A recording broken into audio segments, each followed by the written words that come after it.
Olá pessoal, tudo bem com vocês? Professor Leandro mais uma vez aqui com vocês para conversar hoje sobre classes abstratas. Na última aula a gente já disponibilizou um conteúdo sobre a herança e polimorfismo e esse conteúdo vai ser essencial para a gente conversar nessa aula de hoje. A gente vai entender os conceitos de classes abstratas e falar de dois exemplos de classes abstratas na prática, mostrando o código e deixando obviamente o código disponível para vocês.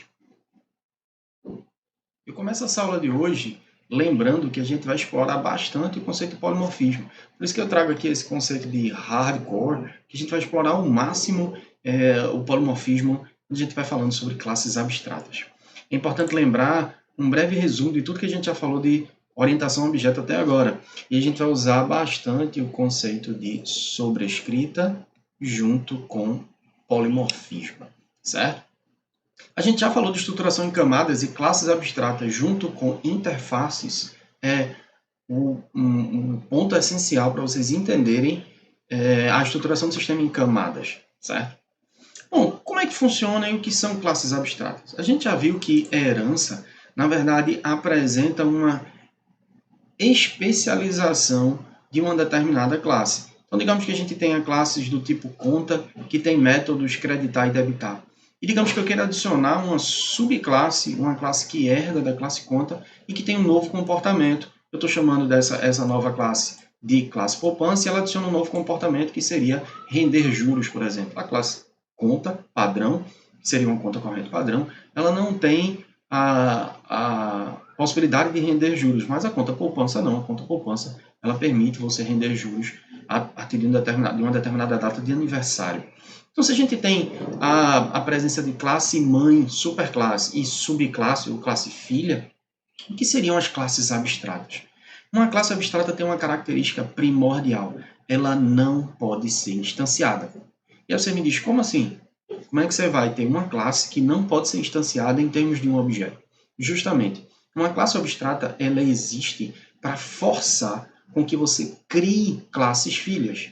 A classe abstrata ela existe para que você reuse o código dela nas classes filhas, sem precisar duplicar o código, e forçadamente você só vai conseguir instanciar a própria classe filha, certo? O código da classe abstrata ela precisa de uma classe concreta para existir.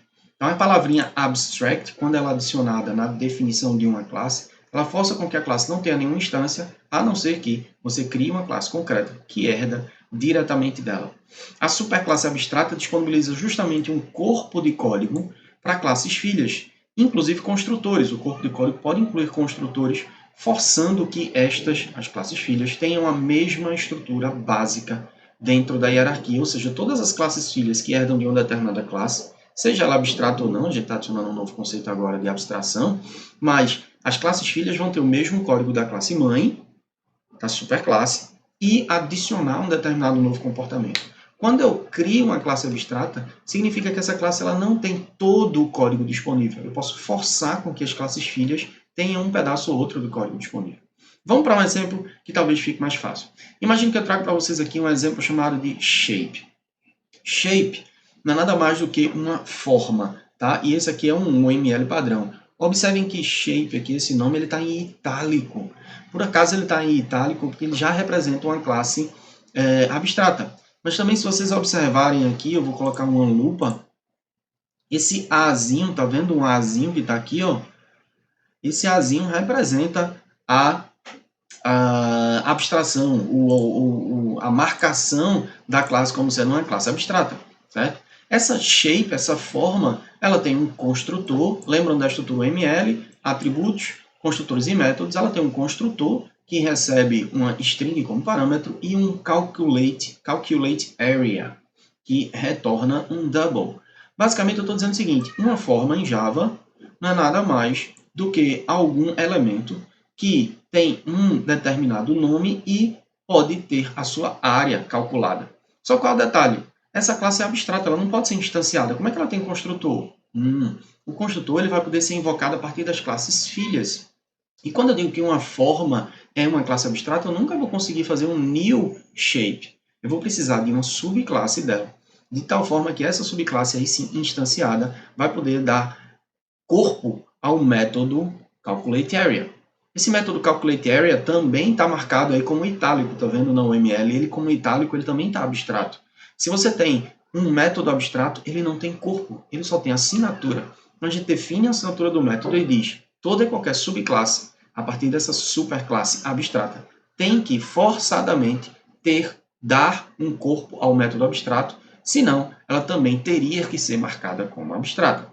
Esse é o exemplo justamente que eu trago agora. Imagine shape como uma forma geométrica qualquer, e você tem dois tipos de forma. Uma forma tridimensional, um three-dimensional shape, e uma two-dimensional shape. Observem que uma forma tridimensional ou bidimensional vai precisar implementar o método calculateArea. Só que ambas as classes também estão em itálico aqui. Observem isso aqui, ó. Elas também são abstratas, ou seja, eu não consigo instanciar um objeto de duas dimensões. Eu preciso dizer que dimensões são essas desse objeto. Eu não consigo instanciar um objeto genérico qualquer de 3 dimensões. Eu precisaria ter uma subclasse dela que tivesse valores corretos. Observem que o método aqui também abstrato é calculateVolume, ou seja, na forma de 3 dimensões e na forma eu tenho calculateArea e calculateVolume. O volume e a área precisam ser métodos implementados nas subclasses que vierem daqui para baixo. Na forma de 2 dimensões, eu tenho o método... só tem um construtor, desculpa, não tem nenhum método aqui. Ou seja, qualquer subclasse pode reutilizar esse construtor. E aí eu poderia colocar formas, agora sim, classes concretas que representariam objetos. Um cubo seria uma forma tridimensional, um quadrado seria uma forma bidimensional, assim como um retângulo, assim como um círculo. Vejam que retângulo, square, quadrado, retângulo e círculo tem que deixar o método calculateArea agora concreto, ou seja, esse método vai ter corpo. Ele não vai ser somente uma assinatura. Assim como o cubo vai ter tanto o calculateVolume, que vem desta classe abstrata, como o calculateArea, que vem desta classe abstrata. Vê que interessante. Eu vou chavear aqui para o nosso Eclipse para a gente ver um pedacinho de código disso executando. Aqui no Eclipse, eu vou abrir o nosso diagrama de classe. Vou deixar o diagrama de classes aqui embaixo, só para a gente relembrar ele, tá? Uma shape é a classe mãe de todas, mas é abstrata, que é herdada por 3 dimensions e 2 dimensions shape, uma de 3 dimensões e 2 dimensões. Cubo é uma de 3 dimensões, classe concreta. E square, quadrado, retângulo e círculo. Quando eu abrir aqui a classe shape, veja como é a classe abstrata. A classe abstrata ela simplesmente adiciona aqui ó, a minha palavra reservada abstract, e ela é uma classe como qualquer outra, só com um pequeno detalhe. Eu tenho construtores, métodos, e o detalhe é, eu posso ter métodos abstratos. Veja que esse método ele não faz absolutamente nada, porque ele não tem corpo, ele não tem abre e fecha chaves. Se ele tivesse corpo, ele não seria abstrato, ele seria um método concreto. Quando eu adiciono o abstract, eu posso deixar ele sem corpo. Ou seja, todo mundo que for herdar dessa classe shape, forçadamente precisaria definir um corpo para este método, seguindo exatamente essa mesma assinatura. A assinatura, lembram, tipo de retorno, modificador de visibilidade, tipo de retorno, nome do método, lista de parâmetros. Por acaso, esse método não tem nenhum parâmetro. Vamos lá para as duas subclasses 3 dimensions e 2 dimensions. Também são duas classes abstratas. Vejam, é uma classe abstrata que herda de shape. Eu posso ter uma hierarquia do tamanho que eu precisar. Classe abstrata que herda de shape e adiciona o tamanho das dimensões. Veja que isso é um array, ou seja, uma forma de 2 dimensões pode ter quantas dimensões eu precisar. Se for um triângulo, se for um quadrado, se for um hexágono, eu vou ter um determinado tamanho de dimensões que eu precisar. Eu vou instanciar isso como eu precisar. E na primeira linha de código do meu construtor da classe filha, eu chamo super construtor da classe mãe. Ó, eu estou reutilizando o construtor da classe mãe. Eu acabei de entrar na classe shape agora. Eu estou reutilizando o construtor da classe mãe, ou seja, eu poderia ter código aqui da forma como eu precisasse na classe mãe. O construtor da classe mãe sempre vai ser invocado, independente se a classe mãe é instanciada ou não. Nesse caso, ela não é instanciada porque ela é uma classe abstrata. Mas quando eu instancio a classe filha, eu preciso executar o construtor da classe mãe. Lá na minha classe de 3 dimensões, eu vou ter uma mesma estrutura, só que é uma classe abstrata também, que adiciona um novo método abstrato. Observe o seguinte, se essa classe é abstrata e herda de shape, que também é abstrato, se eu adiciono um novo método aqui, significa que eu tenho esse método abstrato e o método calculateArea também abstrato nesta classe de 3 dimensões. A classe de 3 dimensões tem agora 2 métodos abstratos para serem implementados pelas classes filhas. Vamos pegar uma classe simples que herda de 2 dimensions, um quadrado. Como é que funcionaria um quadrado? Um quadrado herda de 2 dimensions que herda de shape. Vamos abrir aqui o square. Olha como é que funciona o square. Public square double side, ou seja, ele só tem um lado. O que é que eu faço? Chama o super quadrado. O super chama o construtor da classe mãe. Vou lá no construtor da classe mãe, que chama o construtor da classe avó, entre aspas, tá? A classe mãe. A super classe, ou seja, o construtor da classe shape aqui é invocado. Lá no meio square, o que é que eu faço? Inicializo side dimensions. Vejam que side dimensions faz parte da classe 2 dimensions. Esse cara aqui é protected, tá vendo? Ó? De propósito, ele é protegido para ser acessível a partir das suas subclasses. Side dimensions é um atributo que vai manter um array de dimensões da sua forma. Um square aqui dá um new double, ele está inicializando meu array, passando em cada posição o valor do lado, side, vírgula, side. Eu estou 2 vezes duplicando aqui o lado, que é um quadrado. E eu tenho agora uma notação de código bem interessante, que é o meu @override. O @override garante que eu estou sobrescrevendo o método calculateArea, agora um método concreto, oriundo de 2 dimension shape.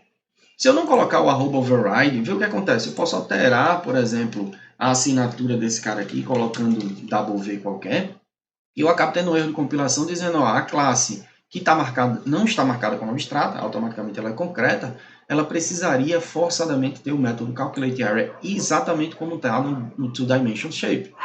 Mas, como eu não marquei como o override, ele não sabe que esse método aqui é exatamente o mesmo método que eu estou querendo dizer lá nessa classe 2 dimensions. Desculpa, que vem de shape, o calculateArea. Então, o que é que eu preciso fazer? Se eu marcar isso aqui, eu vejo que o erro de compilação vai mudar. Ao invés de ser marcado na classe, olha o erro aqui. Ó. O tipo square deve implementar o método abstrato. O método abstrato, em algum momento, ele precisa ter corpo. Se eu marco com o @override, vê o que acontece? O erro passa a ser no calculateArea. Porque ele está dizendo, ó, o método que você está dizendo que está marcado como sobrescrito, ele precisa ter exatamente a mesma assinatura do método da classe mãe.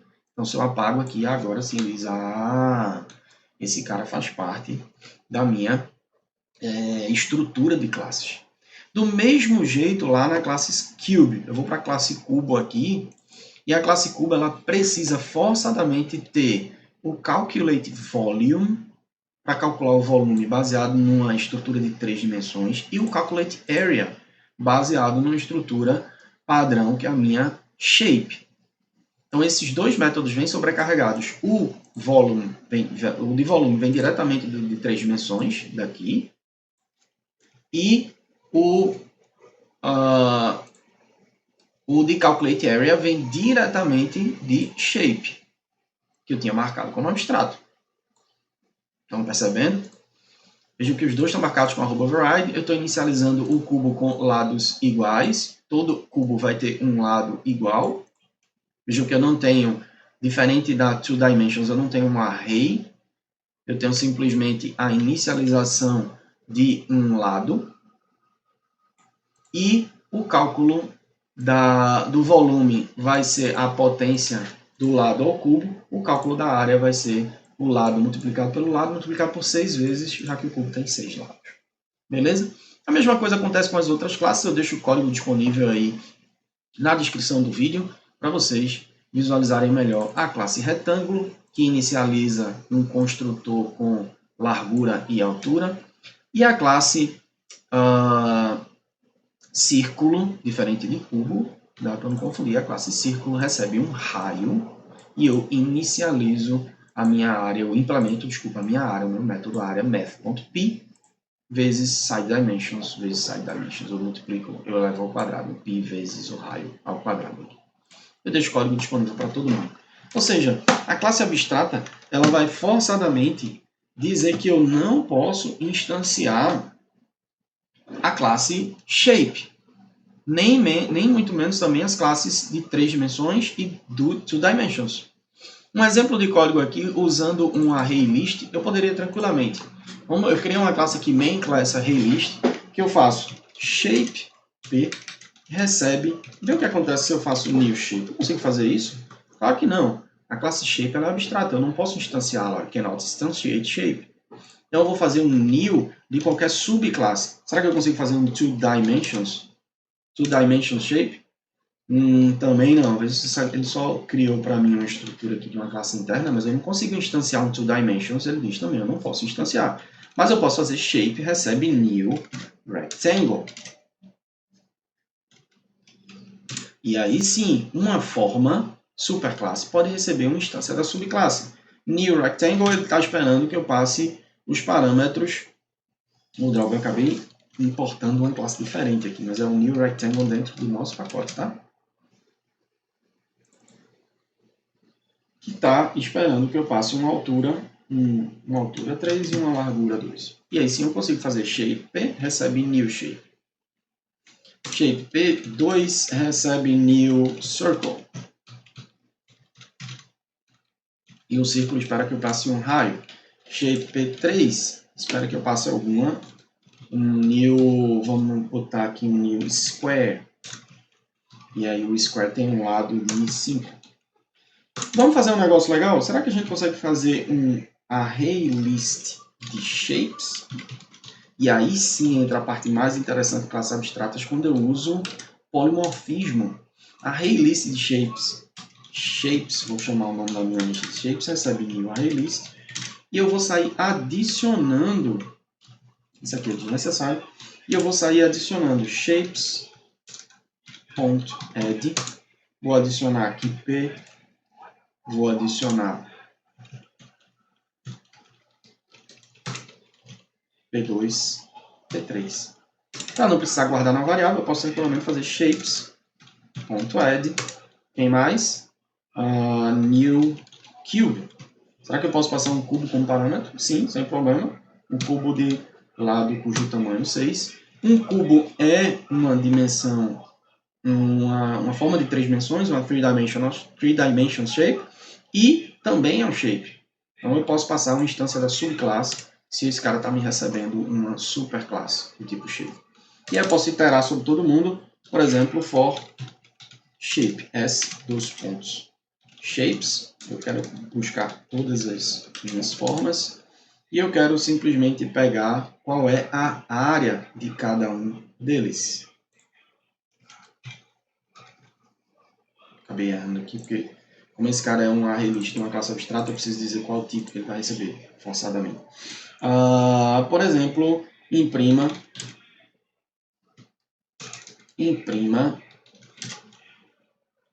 s.calculate area. Vejam que se eu estou definindo o S como tipo shape, eu consigo invocar o método calculateArea. Só que o método calculateArea ele é abstrato na shape. Durante o tempo de execução ele vai dizer, opa, quem implementa? Quem implementa é um 2 dimensions. Qual a instância? A instância para mim inicial, por exemplo, é de um retângulo, ele vai chamar o calculateArea do retângulo. Quando eu estiver no P2, opa, a instância é um círculo, ele vai chamar o calculateArea de um círculo. Opa, a instância é um quadrado, ele vai chamar o método do quadrado. E assim ele vai imprimir a área de todo mundo. Eu só consigo chamar o método volume se eu for um 3-dimensional shape. Como é que eu chamaria? Eu poderia tranquilamente fazer se e usar a palavrinha reservada que a gente já falou no conteúdo da aula passada. Se o S for uma instância, se S instance of cube, aí sim eu consigo invocar o método calcule o volume. Desculpa, eu posso até fazer assim, ó. Se for uma 3-dimensions shape, se for qualquer instância de uma subclasse de 3-dimensions shape, que vai ser o nosso cubo, aí sim eu posso fazer um cast, forçar um cast para 3-dimension shape, da variável S, vou colocar isso dentro de parênteses e aí sim eu vou mandar calcular o volume. Com S somente eu não consigo acessar o calculate volume. Certo? Como eu estou dentro de um if, esse cara está sendo inteligente para mim, mas ó, o S fora do if não consegue. Tá vendo? Então, só vou mandar imprimir esse conteúdo aqui para a gente ver o código executando.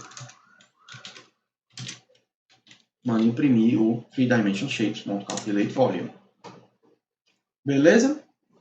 Salvar esse cara, disponibiliza o código na descrição do vídeo, mais uma vez lembrando para vocês, aqui o resultado. Esse é o resultado do cálculo o primeiro que a gente colocou do retângulo, foi a área do retângulo, depois a área do círculo, depois a área do quadrado, depois a área do que a gente adicionou aqui de um cubo de lado 6 tem área e volume iguais, né?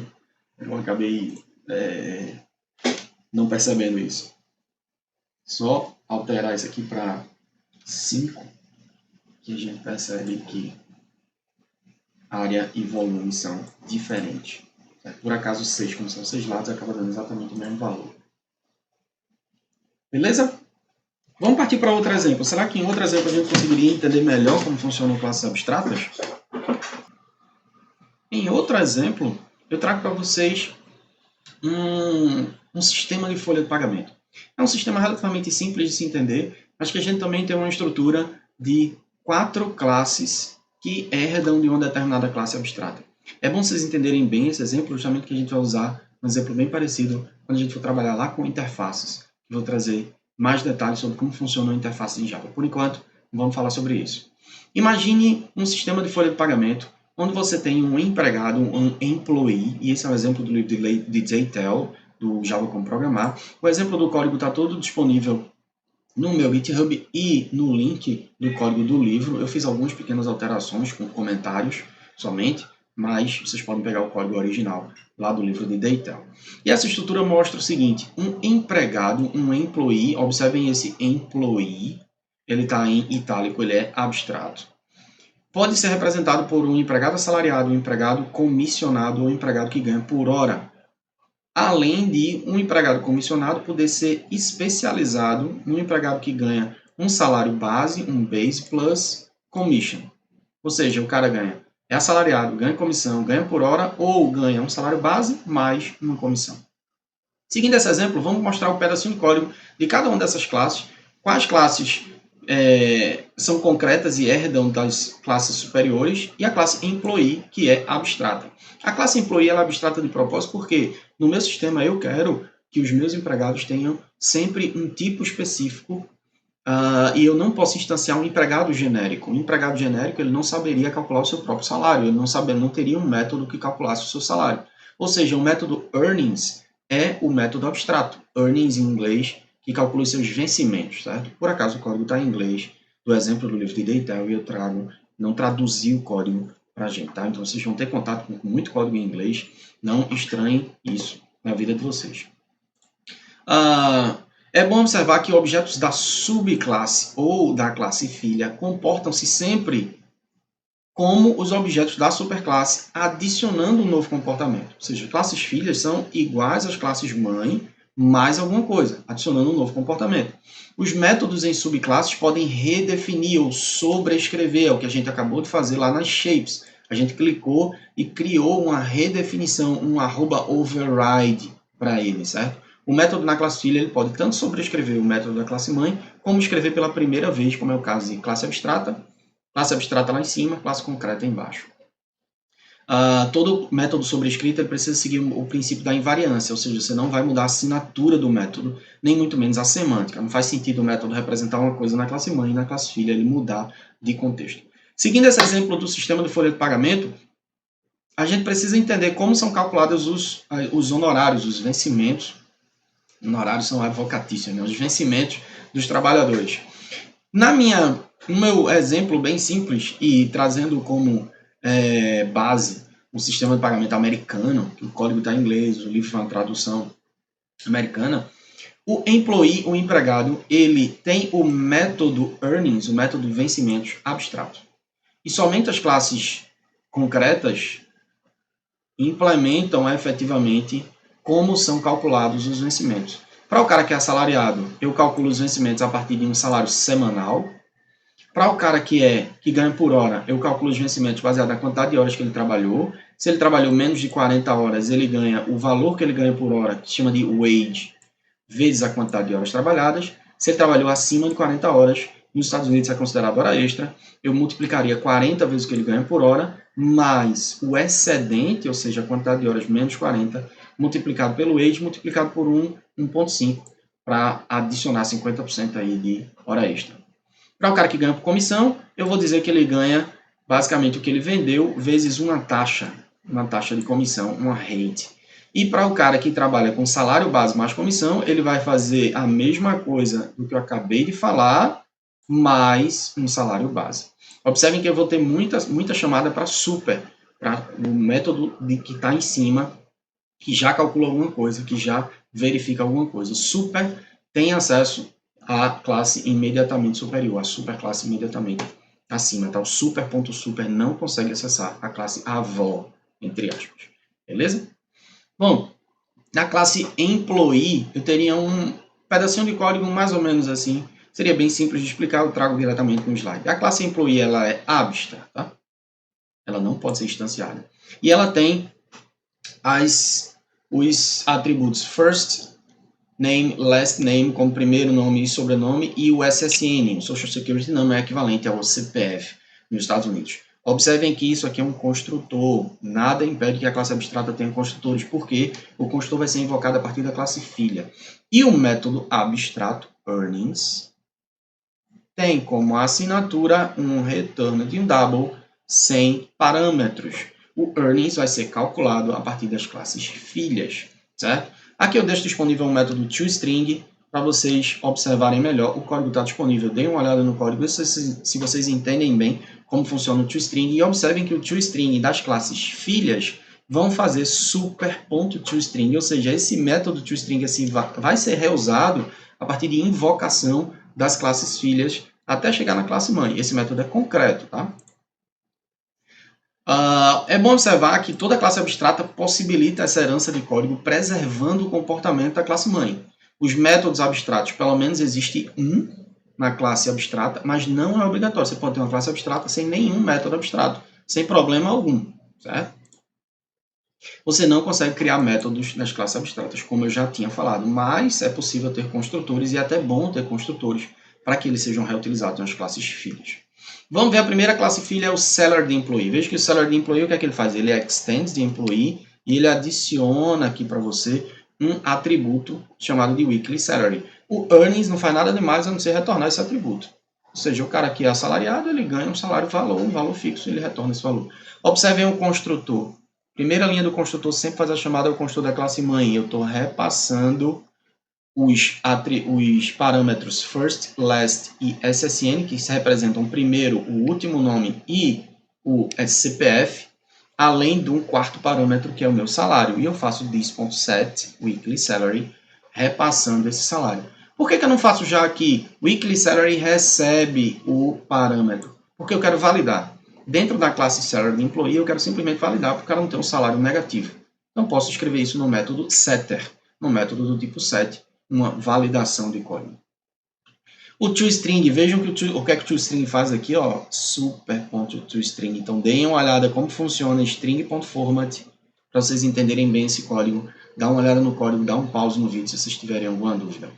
Set weekly salary nada mais faz do que um if, isso aqui é um operador ternário, que faz, se essa expressão for verdade, faça isso. Se for falsa, faça isso. Significa this.weekly salary recebe 0 se o salário passado como parâmetro aqui for menor que 0, for negativo. Ou recebe o próprio parâmetro se for 0 ou mais, certo? Se for 0 positivo. Hourly employee, o cara que ganha por hora, eu calculo baseado no wage vezes hours. Tá vendo aqui o método earnings faz aquele cálculo que a gente tinha colocado. O que é que ele faz? Obrigatoriamente, se eu digo que esse cara herda de employee, eu tenho que definir o método earnings. Se ele recebe um wage e uma hora como atributos, agora eu digo, se a quantidade de horas trabalhadas for menor do que 40, menor ou igual a 40, ele ganha o valor da hora padrão, o wage vezes o get hours. Como eu estou dentro da classe, pessoal, não faria realmente diferença se eu acessasse diretamente this.wage vezes multiplicado por this.hours. Não faria muita diferença. Ou 40 vezes o wage mais a diferença para 40 multiplicado pelo wage multiplicado por 1,5 com um acréscimo aí de 50% na sua hora extra. Na mesma linha da hierarquia, eu estou passando e abstraindo o toString, tá? Deixando aí para vocês olharem melhor depois com acesso ao código. Commission Employee também herda de employee, tem dois atributos, gross sales e commission rate, e o meu earnings multiplica a minha taxa de comissão pela quantidade de vendas. Mais uma vez, não faria diferença de eu acessar o atributo diretamente, this.sales, this.commission rate. Mais uma vez, eu estou fazendo reuso aqui no construtor super, chamando o construtor da classe mãe, set gross sales, set gross, e esses setters também poderiam ser de validação. Ou seja, o cara não poderia ter uma quantidade de vendas negativa, nem muito menos ter uma commission rate, uma taxa de comissão também negativa. Os métodos do tipo get e set de validação estão omitidos aqui, mas eu posso mostrar o código. Vocês têm acesso ao código, na verdade, do setter funcionando. O toString, mais uma vez, deixo como exemplo de como ele funciona, mas lembrem, olha o que está acontecendo aqui, ó, reuso, estou chamando o método da classe mãe. E por fim, não menos importante, base plus commission. Detalhe, esse cara herda de commission employee. E commission employee não é abstrato, já é concreto. O que é que eu vou fazer? Eu posso tranquilamente adicionar um novo atributo, que esse é o cara que tem um atributo base, como sendo seu salário base, o base salary.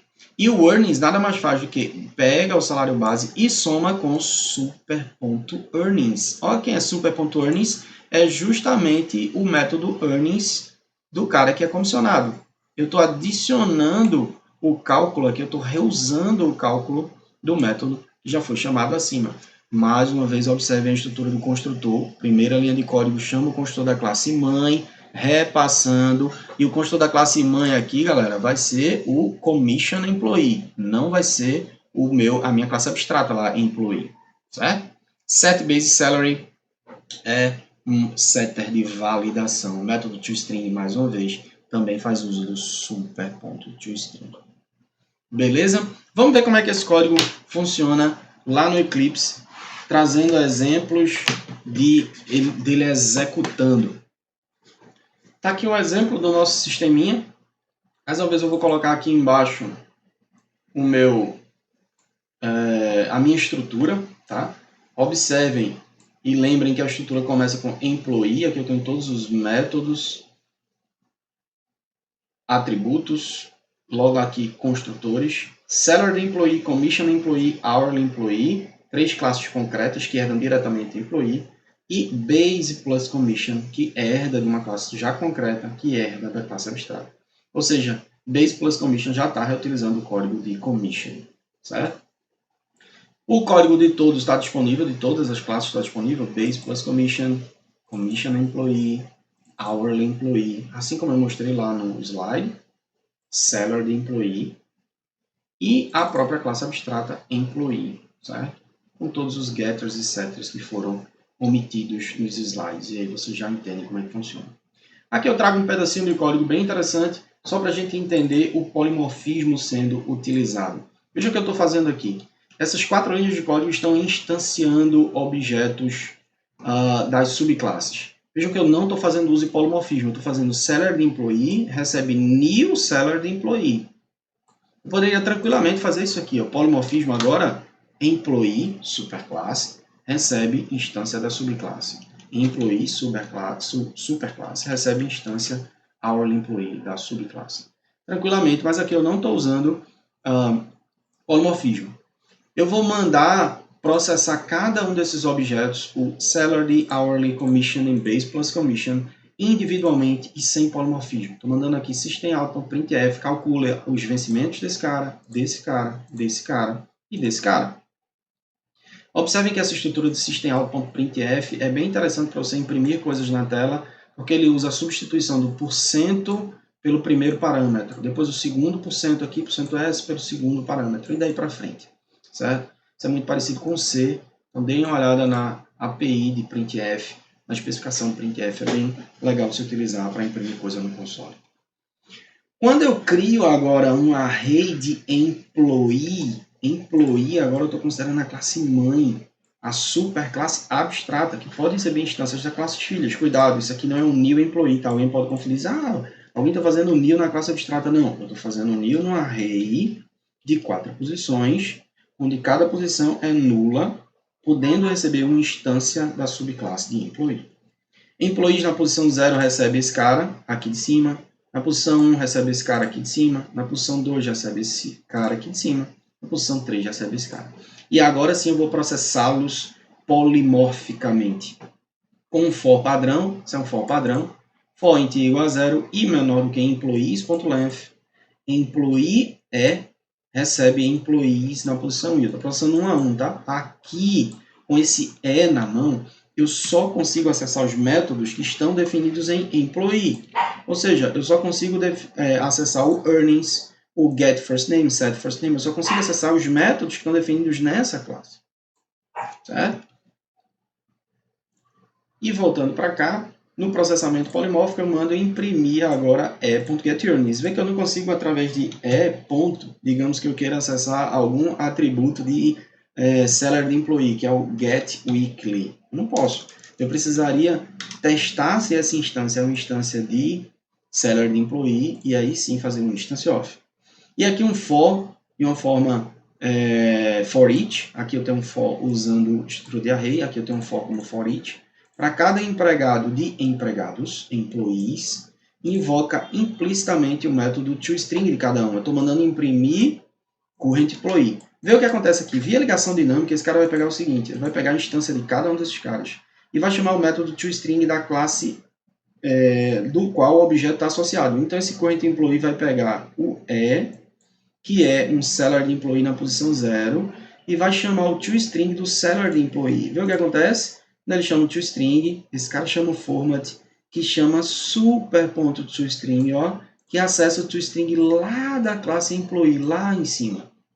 Vamos ver o reuso sendo utilizado, chamada na classe mãe, chamada na classe super, para trazer o método.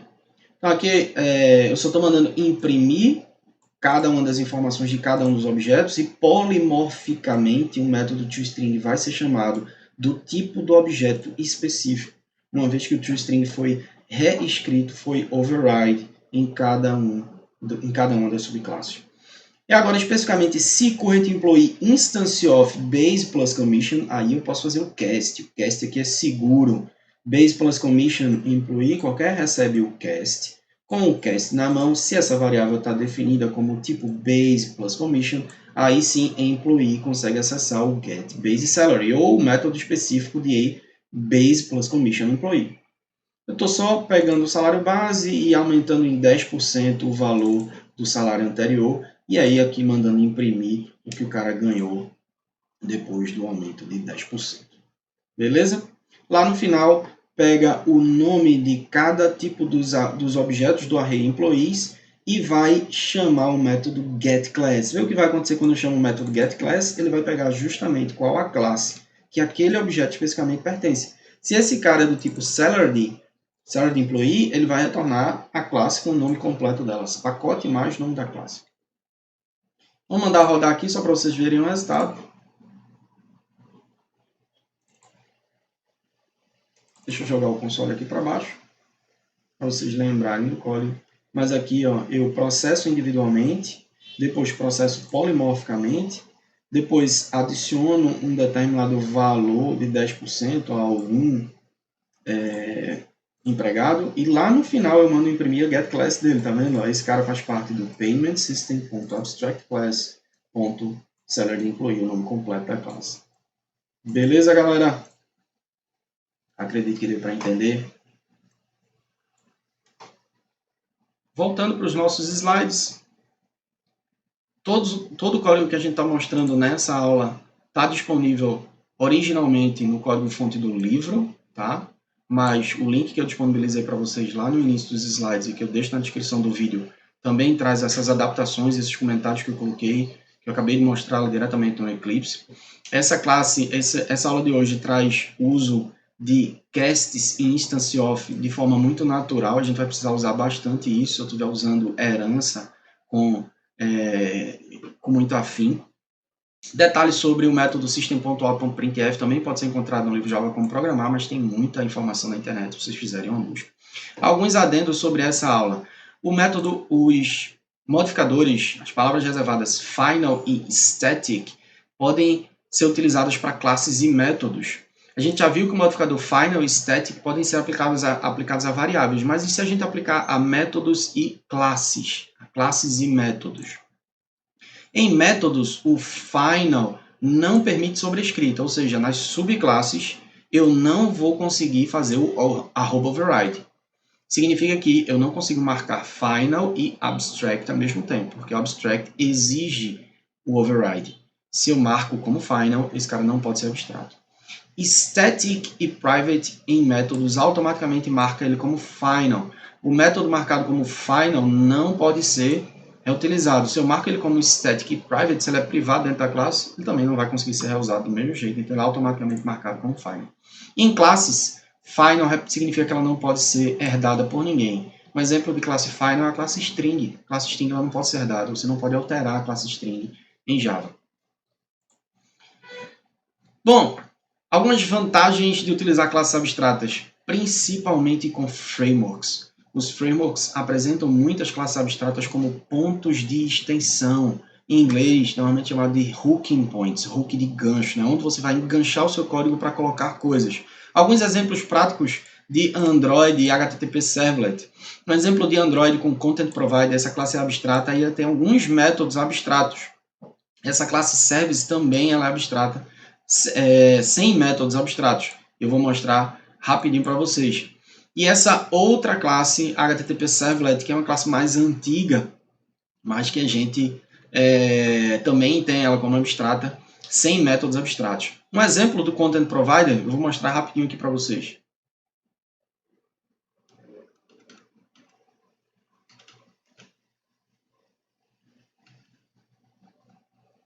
Dá uma olhada aqui, ó. O Content Provider tem a definição oficial do developer.android.com.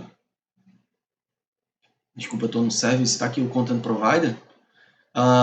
E veja que é uma classe abstrata, Class Content Provider, que extends object e implements essa outra interface. A gente vai ver isso na próxima aula sobre implements. Mas observem o abstract aqui. E ela vai ser abstract em algum método. Será que ela está abstract em que método? For descendo aqui, ela vai mostrando todos os construtores, todos os métodos e algum método que é marcado como abstract. Aqui, ó, abstract delete. Esse cara é marcado como abstrato, ó, abstract getType. Ou seja, se eu for criar algum ponto de ligação do framework Android com a minha aplicação usando um Content Provider, um Content Provider ele é utilizado aqui, ó, providing content to applications, quando você quer encapsular dados em mais de uma aplicação. Se for uma aplicação que está, aplicação A que quer conversar com a aplicação B, esse cara usa um Content Provider. E alguns métodos desse cara que são abstratos, você precisaria prover um corpo, ou seja, o framework disponibiliza uma base de código inicial e você vai lá e implementa um pedacinho de código a mais com um corpo de código, que é justamente onde você vai fazer o seu hooking point, o seu ponto de gancho para colocar o seu código no framework. É muito comum isso acontecer. O exemplo também muito simples de a gente lembrar é o HTTP Servlet. Servlet é uma representação do protocolo HTTP e que tem métodos do tipo post, get, delete, que fazem parte do protocolo HTTP. Então, se você criar uma classe que herda dela, você vai ter que implementar o comportamento do que acontece se chegar no servidor web uma solicitação do tipo get HTTP, esse método é executado e esse método você vai prover código para ele executar o que você precisar no seu servidor. Bom, como exercício, eu deixo aí para vocês darem uma olhada no capítulo 10 do livro Java Como Programar, justamente onde eu tirei o conteúdo dessa aula. deem uma olhada melhor no código que está disponibilizado na descrição desse vídeo.